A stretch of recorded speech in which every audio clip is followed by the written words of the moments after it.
दुनिया भर में कोरोना वैक्सीनेशन की तैयारियां जोरों पर। दूसरी तरफ इस वायरस के नए स्ट्रेन की वजह से पूरी दुनिया में हंगामा बरपा हुआ है। ब्रिटेन से दुनिया भर में फैले इस नए स्ट्रेन का संक्रमण लगातार बढ़ता जा रहा है और इसी बीच विश्व स्वास्थ्य संगठन ने कहा है कि 2021 में कोविड हर्ड इम्यूनिटी की कोई संभावना नहीं है। नमस्कार, मैं हूं आपके साथ रचना और आप देख रहे हैं amarujala.com। कोरोना महामारी के प्रकोप के बीच विश्व स्वास्थ्य संगठन ने हर्ड इम्यूनिटी को लेकर एक बड़ा बयान दिया है जो कि बेहद चिंताजनक है। WHO ने कहा है कि साल 2021 में कोविड हर्ड इम्यूनिटी की कोई संभावना ही नहीं है। हर्ड इम्यूनिटी दरअसल वो स्थिति होती है जब किसी बीमारी के प्रति आबादी के एक बड़े हिस्से में लोगों के अंदर एंटीबॉडी विकसित हो जाए। बीमारी के हिसाब से इस बड़े हिस्से के मायने बदल सकते हैं। अमूमन ये हिस्सा 60 से 80% के बीच हो सकता है। हर्ड इम्यूनिटी की स्थिति दो तरीके से मिलती है। पहला, आबादी के एक बड़े हिस्से का टीकाकरण कर देने से, तो दूसरा आबादी के बड़े हिस्से में बीमारी फैल जाने से। कोरोना के मामले में पहला तरीका सुरक्षित है, लेकिन उसके लिए कारगर और सुरक्षित वैक्सीन चाहिए।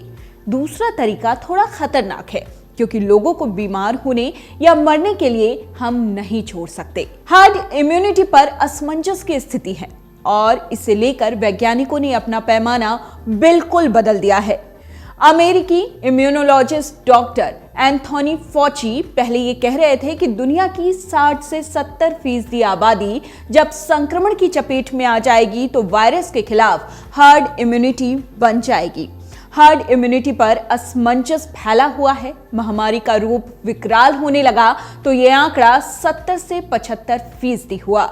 दुनिया भर में संक्रमण से मौतों का ग्राफ बेकाबू हुआ तो ये दर 80 से 85% पहुंच गई। अब जब दुनिया के कई बड़े देशों में वायरस ने म्यूटेशन करना शुरू कर दिया है, वायरस में म्यूटेशन के साथ कई रूप का भी पता चला है, तो कहा जा रहा है कि अब करीब 90% आबादी संक्रमण की चपेट में आएगी, तभी हर्ड इम्यूनिटी संभव होगी। आपको बता दें कि दुनिया भर में वैश्विक महामारी कोरोना वायरस का प्रकोप करीब 1 साल से जारी है। वैज्ञानिकों की कड़ी मेहनत के बाद कई वैक्सीन तैयार हुई है। अमेरिका, ब्रिटेन और रूस समेत कई देशों में लोगों को वैक्सीन लगनी भी शुरू हो चुकी है, जबकि भारत में जल्द ही टीकाकरण अभियान शुरू होने वाला है 16 जनवरी से। जिन देशों ने वैक्सीन बनाई उनमें चीन भी शामिल है। भारत की बात करें तो भारत ने एक साथ 2 वैक्सीन को मंजूरी दी है। इनमें ऑक्सफोर्ड एस्ट्राजेनेका की कोविशील्ड और भारत बायोटेक की कोवैक्सीन शामिल है। फिलहाल देश में टीकाकरण का पूर्वाभ्यास जारी है। 16 जनवरी से देश में टीकाकरण शुरू हो जाएगा।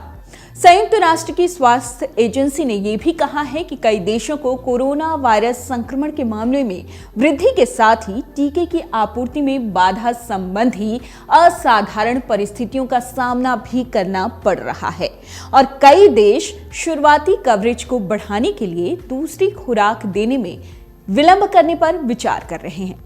लेकिन इसी बीच एक खबर चिंताजनक भी है।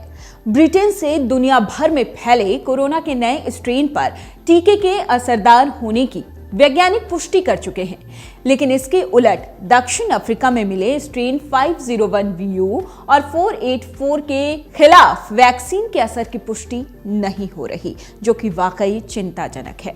वैज्ञानिकों का कहना है कि वायरस जब अपने प्रोटीन की संरचना में बदलाव करता है तो शरीर टीका लगने के बाद भी उसे पहचान नहीं पाता। इस कारण कोरोना के नए स्ट्रेन में संक्रमण का खतरा पैदा हो सकता है। कुल मिलाकर असमंजस की स्थिति बरकरार है, लेकिन इस पर फिलहाल रिसर्च जारी है। डाउनलोड करें अमर उजाला ऐप और पाएं खबरें लगातार।